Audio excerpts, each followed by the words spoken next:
Welcome, everyone, to Focus On. I'm Deborah Holt-Noel. And I'm Mike Collins. Today, UNC-TV is partnering with WFAE to bring viewers and listeners alike an important conversation about a very timely topic, Confederate monuments. It's a subject that's anything but new, but has seen sustained coverage following the violent August 2017 incident in Charlottesville and our current political climate. So we have invited into this space voices representing different disciplines and interests to contribute to the ongoing dialogue. What we like to do is get started with a question about these monuments, and I'd like to direct this to Dr. William Sturkey.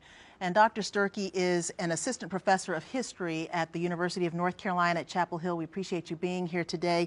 Can you share with us a little bit about some of the misconceptions about these monuments?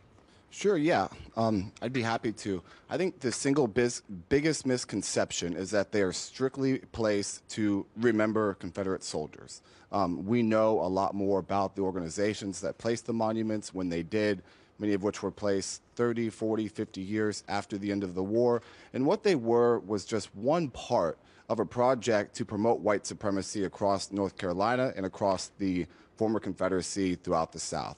And so we see the monuments that are still around today. That's just one part. Other things that organizations that promoted Confederate monuments did was to go into schools to offer new interpretations of the Civil War, promoting the morality of slavery, suggesting that African Americans should not be able to vote, suggesting that the 15th Amendment should not apply to African Americans living in the South, promoting the Ku Klux Klan in certain cases. For example, the Confederate monument that exists on my campus. The very next year, the United Daughters of the Confederacy published a book promoting the Ku Klux Klan and for protecting white women by lynching black men. And so one of the biggest myths is that it's just about the soldiers, and that's simply not true at all. It's about building and enhancing white supremacy, and we still see that reflected today so often in cases like Dylann Roof, where extraordinary white supremacists such as him go to the monuments because of that very same message that they were established to promote when they were built in the 1890s and in the early part of the 20th century.